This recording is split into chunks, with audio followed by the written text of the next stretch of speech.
मालदा जिले के मानीकचक police station के तहत गोपालपुर ग्राम पंचायत के आशीन टोला गांव के रहने वाले उमर फारूक को आतंकवाद के शक में कोलकाता से गिरफ्तार किया गया है। युवक 7वीं क्लास पास है। परिवार का दावा है कि वह कई सालों से कोलकाता में मजदूरी कर रहा है। वह ईद पर अपने घर आने वाला था। पिछले रविवार को उसकी पत्नी से बात हुई थी। वहीं उमर फारूक के पिता जो है अख्तर हुसैन भी एक समय दूसरे राज्य में काम करते थे। उमर फारूक बड़ा बेटा है। उसका भाई हसन अली टोटो ड्राइवर है। जी हाँ, वही परिवार के मुताबिक उसका कैरेक्टर और व्यवहार बहुत अच्छा था। परिवार के एक सदस्य को गिरफ्तार किया गया है।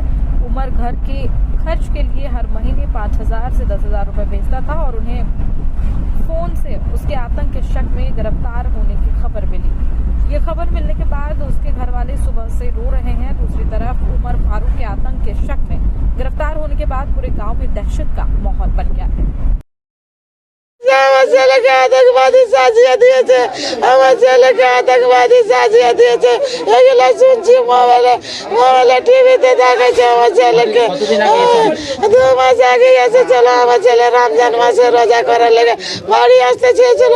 এর মধ্যে কে আমার ছেলেকে কে বললো এরপর আতঙ্কবাদীতে নাম দিয়ে দিয়েছে। আমার ছেলে না জানি আল্লাহ আমার মানুষ আমরা তো ওটা জানি না। ওখানে লেখাপড়া করে বাচ্চাটাকে দেখি, কিন্তু বাইরে কি করে ওটা আমরা দেখিনি। কিসে পড়াশোনা করতো না বাইরে খাটতো? না, পড়াশোনা করতো। কিসে পড়তো? কোন ক্লাসে পড়তো?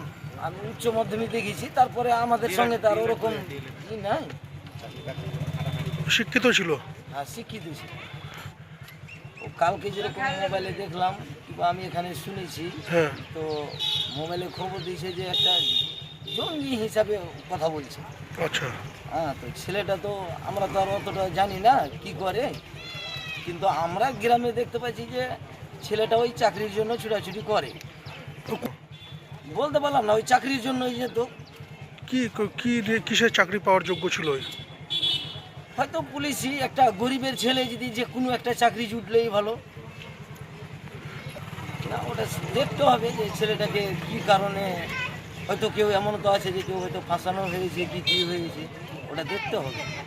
পরিবারের সাথে কথা বলেছেন আপনি? না, ওর বাবা কালকে ওখানে আমার সঙ্গে দেখা করেছে, তো তো টেনে হয়ে যাচ্ছে, ভেঙে পড়ে যাচ্ছে। ওর বাবা বলছে আমার ছেলে তো এরকম নয়, কিংবা গ্রামের সবাই জানে যে ছেলেটা এরকম নয়। একটা আতঙ্ক তো থাকবে যে একটা গ্রামের ছেলেকে কি হলো না হলো নিয়ে চলে গেল, কিংবা জঙ্গি বলে কি বলছে, আতঙ্ক তো হবেই।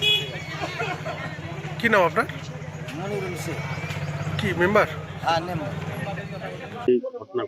আমরা তো ভাবতেই পারি না, কি মনে করব, কাকে সন্দেহ করবো। আমরা তো কোনোদিন গল্পই শুনিনি, তো কি গল্প করবো। যেরকম মানুষ খাটতে যায় সেরকম খাটতে যায়। বলছি ওর সাথে একজন বাংলাদেশিকেও ধরেছে বলছে।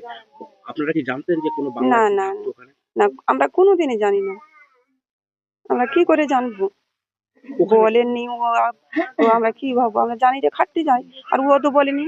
ও তো জানিছে, আমরা জানছি যে খেতে আসে, কোনো খাটতে খারাপ যাই। সঙ্গে পড়ে গেছিল মনে করছেন? না না, ভালো ছেলে খারাপের সঙ্গে কেন পড়বে? ভালোর সঙ্গে ভালোই থাকে। বাড়ি কতদিন আগে এসেছিল? বাড়ি মানে 2 মাস আগে থেকে গেছে, এর আগে আর আসেনি। বলেছিল আগে আমি রোজার মাসে বাড়িতে থাকবো। রোজার মাসে বাইরেই থাকতে বেশি থাকে? বাড়িতে, মানে যেরকম বিদেশ যাই, বাড়িতে এলো, ফের আবার থাকলো, বাড়িতে ফের গেল।